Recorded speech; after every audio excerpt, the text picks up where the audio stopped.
આ વિડીયોની અંદર આપણે જોઈએ ફોલ્સ પોઝિશન મેથડ એટલે કે રેગ્યુલર ફોલ્સી મેથડ. તો સૌથી પહેલાં આપણે જે ફંક્શન આપેલું હોય એની માટે ગ્રાફ ડ્રો કરીએ. તો માની લો કે આપણને ગ્રાફ તરીકે મતલબ આ રીતે કર્વ મળે. આ થયો આપણને જે ફંક્શન આપેલું હોય એની માટેનો કર્વ. તો આપણે જે ફંક્શનનું રિયલ રૂટ ફાઇન્ડ કરવાનું, જે એક્ઝેક્ટ રૂટ ફાઇન્ડ કરવાનું, એ રૂટ કયું થાય? તો આપણને જે ફંક્શન માટે જે કર્વ ડ્રો કર્યો એ અને એક્સ એક્સિસ બંનેનું જે ઇન્ટરસેક્શન પોઈન્ટ હોય એ આપણું શું થશે? Real root. તો આ પોઈન્ટ આપણે ફાઇન્ડ કરવાનું. હવે રેગ્યુલર ફોલ્સી મેથડ પણ કેવી મેથડ? કઈ મેથડ થાય? બ્રેકેટિંગ મેથડ. તો અહીંયા આપણને જે સોલ્યુશન હોય એ રેન્જની વચ્ચે મળે. તો આપણે સ્ટાર્ટિંગમાં કેવા બે પોઈન્ટ લેવાના, જે રીતે બાયસેક્શન મેથડની અંદર લીધું હતું એ જ રીતે, કે સ્ટાર્ટિંગમાં આપણે એવા બે પોઈન્ટ્સ લઈએ x0 અને x1 જેની માટે ફંક્શનની વેલ્યુ કેવી હશે? Opposite sign. તો અહીંયા આપણે બે પોઈન્ટ્સ લઈ લઈએ x0 અને x1. x0 માટે ફંક્શનની વેલ્યુ કેવી મળે આપણને? પોઝિટિવ કે નેગેટિવ? તો એની માટે આપણે પોઈન્ટમાંથી આ જે કર્વ ડ્રો કર્યો એની ઉપર વર્ટિકલ લાઇન ડ્રો કરીએ. તો એ વર્ટિકલ લાઇન, માની લો પોઈન્ટ આપણે અહીંયા લઈએ, થોડું બહાર જતું રહ્યું, માની લો x0 હોય અહીંયા, બરાબર. તો અહીંયા ફંક્શનની વેલ્યુ કેવી થશે? નીચેના પોર્શનની અંદર ફંક્શનની વેલ્યુ x0 માટે કેટલી મળે? fx0, અને કેવી હશે? નેગેટિવ.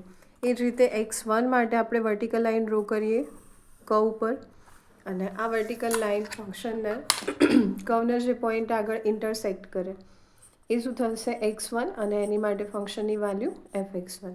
અહીંયા ફંક્શનની વેલ્યુ કેવી હશે? પોઝિટિવ. તો આપણે જે કર્વ ડ્રો કર્યો, જે ગ્રાફ ડ્રો કર્યો ફંક્શન fx માટે, એ આ બંને પોઈન્ટ વચ્ચે કેવું હશે? Continuous function.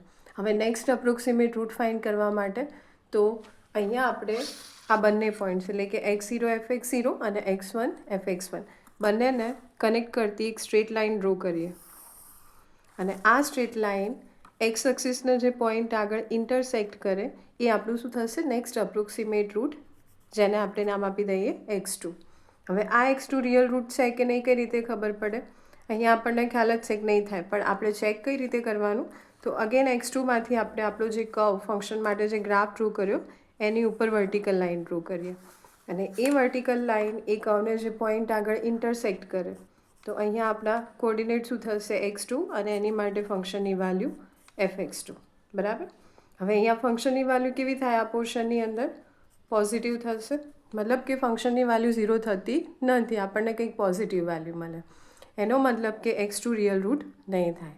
તો હવે આપણને રિયલ રૂટ કયા બે પોઈન્ટની વચ્ચે મળે? તો આપણી પાસે બે ઇન્ટરવલ અવેલેબલ છે, એક તો x0 અને x2 કે જેની વચ્ચે આપણું રિયલ રૂટ હોય, અથવા તો x2 અને x1 જેની વચ્ચે આપણને રિયલ રૂટ મળે.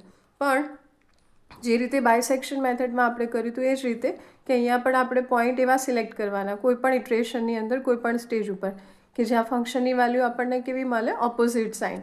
તો જો આપણે x0 અને x2 લઈએ તો એની માટે ફંક્શનની વેલ્યુ કેવી થશે? Opposite sign. પણ જો આપણે x2 અને x1ને સિલેક્ટ કરીએ તો ફંક્શનની વેલ્યુ કેવી મળશે? પોઝિટિવ પોઝિટિવ, એટલે કે સેમ સાઇન. મતલબ કે આ બંનેની વચ્ચે આપણને આન્સર નહીં મળે. તો હવે આપણે કયા બે પોઈન્ટ્સ લઈશું? x0 અને x2. તો આ x2ને આપણે શું કરીએ કે x1થી રિપ્લેસ કરી દઈએ, આને કેન્સલ કરી દઈએ અને આનું નામ ચેન્જ કરીશું, આપી દઈશું આપણે x1. એટલે અગેન આપણી પાસે કેટલા પોઈન્ટ્સ થઈ ગયા? બે પોઈન્ટ્સ x0 અને x1 જે સ્ટાર્ટિંગમાં હતા. વેલ્યુ ચેન્જ થઈ ગઈ પણ નામ આપણે સેમ આપ્યા. ફરીથી નેક્સ્ટ અપ્રોક્સિમેટ રૂટ ફાઇન્ડ કરીએ. તો હવે આ x0 fx0 અને x1 એટલે આનું નામ પણ બદલાઈને શું થઈ જશે? x1 fx1. તો ફરીથી એ બંને પોઈન્ટને જોઈન કરતી એક સ્ટ્રેટ લાઇન આપણે ડ્રો કરીએ, અને એ સ્ટ્રેટ લાઇન એક્સ એક્સિસને જે પોઈન્ટ આગળ ઇન્ટરસેક્ટ કરીએ આપણું શું થશે? Next approximate root. ફરી આપણે ચેક કરીએ કે એ આપણો રિયલ રૂટ છે કે નહીં. તો એની માટે x3માંથી આપણે શું કરીએ? વર્ટિકલ લાઇન ડ્રો કરીએ કર્વ ઉપર, અને કર્વને જે પોઈન્ટ આગળ ઇન્ટરસેક્ટ કરે એનું નામ શું થશે? મતલબ કે કોઓર્ડિનેટ શું થશે? x3 fx3. તો અહીંયા ફંક્શનની વેલ્યુ કેવી મળે? પોઝિટિવ, મતલબ કે 0 થતી નથી. જો 0 નહીં હોય તો આ આપણું રિયલ રૂટ નહીં હોય. તો આ પ્રોસેસ આપણે ક્યાં સુધી રિપીટ કરીશું? જ્યાં સુધી આપણને આ રિયલ રૂટ ના મળી જાય, અથવા તો પછી આપણી જે ડિગ્રી હોય, મતલબ કે જે એક્યુરેસી હોય, કે જ્યાં સુધી આપણે આન્સર ફાઇન્ડ કરવાનો હોય, ત્યાં સુધી આપણે આ પ્રોસેસ રિપીટ કરીશું. હવે આગળ આપણે આ ફિગર ઉપરથી જોઈએ કે આપણી x2ની ફોર્મ્યુલા શું થાય, એટલે કે નેક્સ્ટ અપ્રોક્સિમેટ રૂટની ફોર્મ્યુલા શું થશે. તો અહીંયા આપણે જે ફિગર ડ્રો કરી, આ જે ગ્રાફ ડ્રો કર્યો, એની અંદર આ એંગલને થીટા અઝ્યુમ કરી લઈએ. બરાબર. તો આ એક ટ્રાયેંગલ બને. તો આ જો થીટા હોય તો ટેન થીટાની ફોર્મ્યુલા પ્રમાણે આપણને શું મળશે, તો tan theta is equal to શું થાય, ટેન થીટાની formula opposite side by adjacent side. Opposite side એટલે આ જે સાઈડ મળે, આ સાઈડની વેલ્યુ કેટલી થાય, તો આ સાઈડની વેલ્યુ થાય આપણો જે વાય કોર્ડિનેટ હોય. માની લો કે આપણે કોઈ રિયલ ગ્રાફ ડ્રો કર્યો હોય આ રીતે. અહીંયા આપણી પાસે 0 હોય, આ 1 હોય, આ 2 હોય, અહીંયા 1 હોય. તો આ પોઈન્ટ આપણે અહીંયા પ્લોટ કરીએ તો આના કોર્ડિનેટ શું થશે, 2 અને 1. તો આની વેલ્યુ કેટલી થાય, 1 થાય, અને આની વેલ્યુ કેટલી થાય, 2 થાય. તો આ 1 કઈ રીતે મળ્યા, વાય કોર્ડિનેટની વેલ્યુ.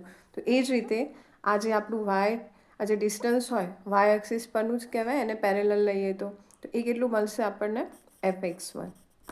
અને અહીંયા આપણે આ ડિસ્ટન્સ લઈએ તો કેટલું થાય, તો જો અહીંયા આપણે આ 0 અને 1 અથવા તો 1 અને 2ની વચ્ચેનું ડિસ્ટન્સ લઈએ તો શું થાય, 2 - 1 થાય. તો એ જ રીતે આ બે પોઈન્ટ વચ્ચેનું ડિસ્ટન્સ એટલે કે x1 - x2 આપણે પહેલાં જે પોઈન્ટ મૂક્યા હતા એ પ્રમાણે લઈએ. તો ટેન થીટાની ફોર્મ્યુલાની અંદર શું થશે, opposite side by adjacent side, સામેની બાજુ ભાગ્યા પાસેની બાજુ, એટલે tan theta is equal to fx1 by x1 - x2. બરાબર. બીજું કે ટેન થીટા એ શું થાય, કોઈ બી ફંક્શન આપ્યું હોય એનો સ્લોપ, જેને આપણે ડિનોટ કરીએ ટેન થીટાથી. તો અહીંયા આપણે લઈએ સ્લોપ ઓફ કર્વ. તો એ સ્લોપ આપણને કઈ રીતે મળે, તો આ જે આપણો કર્વ રહ્યો, જો એની અંદર આપણને બે એન્ડ પોઈન્ટ્સ આપી દીધા હોય તો એની ફોર્મ્યુલા થાય difference of y coordinates minus difference of x coordinates. તો અહીંયા આપણે લઈએ fx1 માઇનસ fx0, એટલે કે એના વાય કોર્ડિનેટનો ડિફરન્સ ભાગ્યા એક્સ કોર્ડિનેટનો ડિફરન્સ, x1 માઇનસ x0. હવે છે તો અલ્ટિમેટલી આ બંને વેલ્યુ સેમ જ, આને પણ શું ડિનોટ કરાય, ટેન થીટાથી.